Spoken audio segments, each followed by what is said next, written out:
Friend success એકેડમીમાં આપ સૌનું સ્વાગત છે। આજે આપણે સેલેરી ઇન્કમમાં પેન્શન વિશે માહિતી મેળવશું। ગયા વિડીયોમાં આપણે ઘર ભાડા ભથ્થું અને ગ્રેજ્યુટી મેળવી ગયા છીએ, ત્યારબાદ હવે જોશું આપણે પેન્શન। એના માટેના બે રૂલ છે, એક આવે અનકોમ્યુટેડ પેન્શન, એક આવે કોમ્યુટેડ પેન્શન। હવે અનકોમ્યુટેડ પેન્શન છે હંમેશા કેવું ગણાય, કરપાત્ર ગણાશે, અને જે કોમ્યુટેડ પેન્શન છે એટલે કે જે એક સામટી રકમ મળે એના માટે આપણને બે રૂલ આપેલા છે। પહેલો રૂલ છે તો કે સરકારી કર્મચારીઓ સંપૂર્ણ શું કહેવાય, કર મુક્ત કહેવાય, અને જે અન્ય કર્મચારી હશે એના માટે મળેલ કોમ્યુટેડ છે એના પણ બે ભાગ આપેલા છે। તો કે જો ગ્રેજ્યુટી મળી હોય તો રકમના 1/3 ભાગ ને ન મળી હોય તો રકમના 1/2 ભાગ, આ બંને રૂલમાંથી કોઈ પણ એક રૂલ ફોલો થતું હશે। અને જ્યારે સરકારી કર્મચારી હશે ત્યારે તો કેવું થઈ જશે, સંપૂર્ણ કરમુક્ત થઈ જશે। ક્લિયર? હવે આપણે એના દાખલા જોઈએ। પહેલો દાખલો છે આપણા પાસે, શ્રી ધર્મેશ છે એ 20 વર્ષની નોકરી કર્યા પછી સ્ટેટ્યુટરી કોર્પોરેશનમાંથી નિવૃત્ત થયા હતા, અને નિવૃત્તિ વખતે તેમને ગ્રેજ્યુટી ઉપરાંત 1,20,000ની રકમના 100% લેખે કોમ્યુટેડ પેન્શન તરીકે મળી હતી।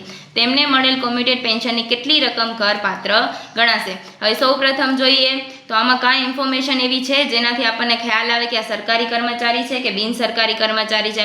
તો કોર્પોરેશન છે સ્ટેટ્યુટરી, એના મતલબ કે આ સરકારી કર્મચારી છે। જ્યારે સરકારી કર્મચારી હશે ત્યારે સંપૂર્ણ કેવું થઈ જશે, કર મુક્ત થઈ જશે। એટલે પહેલોનો જવાબ શું આવશે, તો કે સરકારી કર્મચારી છે તેથી સંપૂર્ણ કર મુક્ત ગણાશે। ક્લિયર? ત્યારબાદ આપણે બીજાનું જોઈએ તો બીજામાં શું કીધું છે, તો કે શ્રી અ તારીખ 31/10/2022ના રોજ નિવૃત્ત થયા છે, અને તેઓને માલિક કંપની તરફથી ₹8,75,000ની ગ્રેજ્યુટી મળી છે। તેમનું માસિક પેન્શન કેટલું છે, 24,000 નક્કી થયું છે। તેઓએ આ પૈકી અડધું પેન્શન તારીખ 1/2/2023ના રોજ કોમ્યુટેડ પેન્શન કરાવીને 7,83,300ની એક સામટી રકમ મેળવી છે। મતલબ એ લોકોએ કોમ્યુટેડ ક્યારે કરાવ્યું છે, 23, એટલે એની પહેલાં શું હશે, અનકોમ્યુટેડ હશે। તે આકારણી વર્ષ 2023-24 માટે પેન્શન કોમ્યુટેડની કરપાત્રતા નક્કી કરો। સૌપ્રથમ આપણે અનકોમ્યુટેડ માટે ગણતરી કરી નાખીએ। હવે એના માટે શું છે તો કે કઈ તારીખ આવશે, તો કે 1/11/2022 થી 31/1/2023 સુધી। હવે આ તારીખ કઈ રીતે આવી, તો એણે શું કીધું હતું, 31/10ના નિવૃત્ત થાય છે, એના પછીનું આવશે એટલે 1/11 થઈ ગયું। અને એણે અહીંયા કીધું છે કે 1/2ના એણે કોમ્યુટેડ કરાય છે, એટલે એની પહેલાંનું હશે એક એવું હશે અનકોમ્યુટેડ એટલે કે બીજો મહિનો છે એટલે એની પહેલાંનો, એટલે કયો આવશે, પહેલો મહિનો। તો ત્યારે એનું માસિક પેન્શન એણે કીધું છે કેટલું હતું, 24,000 હતું।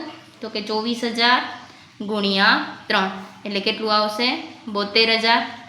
અને અડધું છે 1/2/23 થી 31/3/23 સુધી, એના પછી કેટલા, કયા મહિનામાં પૂરું થાય આપણું, ત્રીજા મહિનામાં। તો ત્યારે કેવું મળશે, અડધું મળશે, કેમ કે એને અડધું કોમ્યુટેડ કરાયું છે એટલે અડધું પહેલાંનું જે બાકી હતું એ રહેશે। તો 24,000ના કેટલા થઈ જશે, 12,000।